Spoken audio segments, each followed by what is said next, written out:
Kasian kasian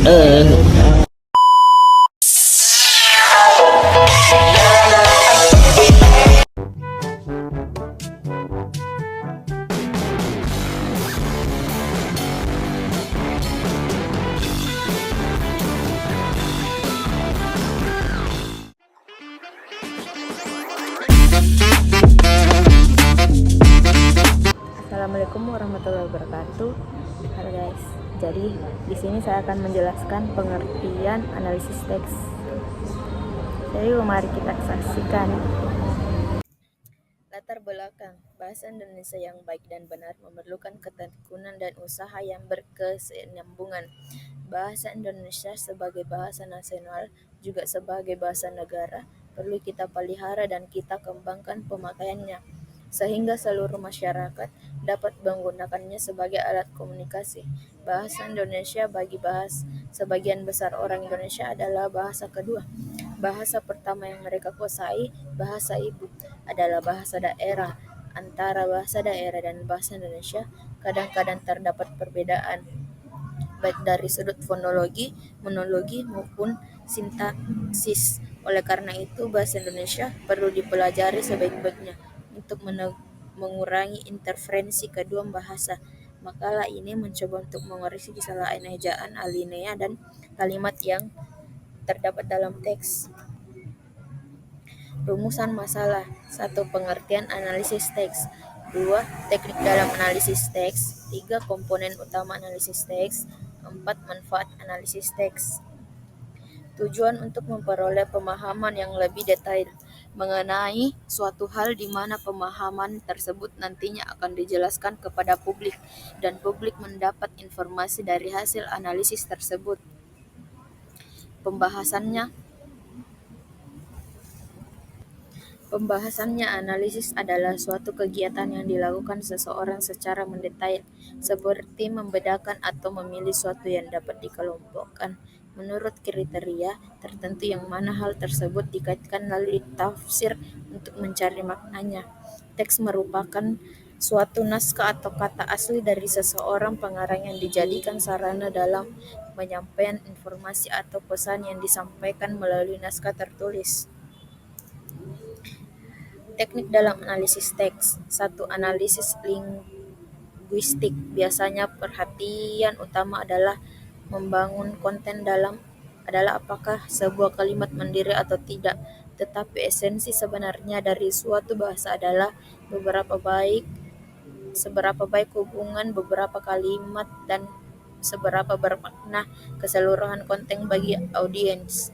Perangkat lunak analisis teks biasanya menerapkan teknik statistik tingkat lanjut, tetapi teknik lain seperti metode pengembangan bahasa alami yang ekstensif seperti penandaan ucapan atau metode analisis bahasa lainnya. Analisis sentimen menyelidiki suasana hati dan perasaan umpan balik pelanggan yang diberikan melalui panggilan. Situs web atau halaman media sosial dapat menjadi bagian integral dalam pemecahan masalah yang lebih cepat dan meningkatkan keputusan pelanggan. Ini membantu Anda untuk memahami seberapa baik produk layanan Anda sesuai dengan target pasar Anda atau apa yang dapat ditingkatkan dibandingkan dengan yang lain di pasar. 3. Analisis teks kuantitatif. Teks analisis ini digunakan oleh manusia dan juga komputer untuk menetapkan persamaan gramatikal atau definitif antara kata. Hal ini akan mampu memberi makna pada pola-pola yang ada pada konten. Ada 3 langkah untuk melakukan teknik ini. 1. Pilih bagian teks untuk analisis. 2. Parameter teks kuantitatif seperti jumlah kata, part of speech, kategori konten, dan lain-lain harus diekstraksi untuk dimasukkan ke dalam matras kuantitatif. 3. Untuk memastikan kesimpulan yang tepat tentang teks atau penulis dibuat, matras ini harus dianalisis menggunakan metode analisis statistik. 4. Analisis teks kontekstual. Analisis kontekstual memungkinkan penelitian untuk menganalisis teks dengan mempertimbangkan berbagai faktor sebagai faktor budaya, sosial, atau sejarah dan mempertimbangkan keadaan di mana bagian tertentu dari konten muncul. Pertanyaan serupa dengan apa faktor yang menyebabkan teks ini atau apa yang dikatakan teks ini tentang audiens target. Mendapatkan jawaban menggunakan teknik ini. C. Komponen utama analisis teks. Kekuatan analisis teks terletak pada komponen utamanya. Analisis sentimen, ekstraksi, identitas, dan pemodelan topik. Komponen-komponen ini bekerja sama untuk memberikan pemahaman komprehensif kepada bisnis tentang emosi pelanggan, mendapatkan analisis niat, penambangan opini, dan deteksi emosi untuk mengidentifikasi entitas penting dan menemukan tema umum dalam data teks tidak terstruktur. 1. Analisis sentimen. Analisis sentimen adalah komponen penting dari analisis teks yang mengenali dan mengekstrak perasaan, pemikiran, dan opini dari teks. Bisnis menggunakan alat analisis sentimen untuk memahami nada emosional pesan pelanggan mereka dengan memberikan skor pada teks, sehingga menawarkan wawasan berharga tentang emosi dan preferensi pelanggan. Informasi ini dapat digunakan untuk 1. Meningkatkan pengalaman pelanggan, 2. Analisis umpat balik pelanggan, 3. Melakukan riset pasar.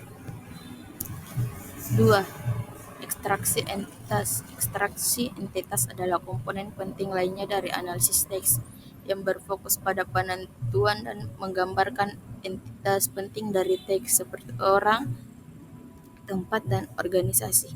Proses ini melibatkan pencarian dan pengklasifikasi entitas bernama yang disebutkan dalam teks tidak terstruktur, memberikan wawasan berharga bagi bisnis dan pemahaman yang lebih mendalam tentang konteks di mana entitas ini dibahas. 3. Pemodelan topik. Pemodelan topik adalah teknik yang digunakan untuk identifikasi dan ekstraksi topik dari sejumlah besar teks. B. Temukan tema umum dalam kumpulan teks yang sangat banyak. Identifikasi tren dan pola, memberikan wawasan berharga untuk pengambilan keputusan, penelitian, atau tujuan lainnya. Dengan pemanfaat pemodelan topik, bisnis dapat memperoleh wawasan berharga dan membuat keputusan berdasarkan analisis data teks dalam jumlah besar. Manfaat analisis teks. Mengapa perlu melakukan analisis teks adalah karena proses ini akan memberikan manfaat yang cukup berarti bagi sebagian besar industri atau kepentingan lainnya, seperti politik misalnya. Berikut salah satu contoh kegunaan yang diperoleh dari aktivitas analisis teks.